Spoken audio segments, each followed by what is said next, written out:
सबसे पहले आप ये सुनो। उनके चेहरे की ये नरमियां,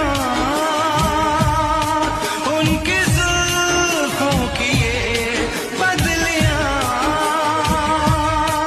उनकी आंखों के रोशन दिए, उनके होठों की ये सुर्खियां।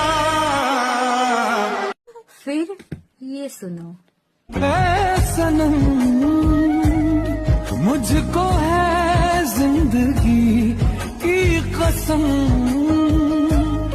फासले आते जाते रहे प्यार, लेकिन नहीं होगा कम। नीचे कमेंट बॉक्स में बताइएगा कौन सा आपको बेटर लगा।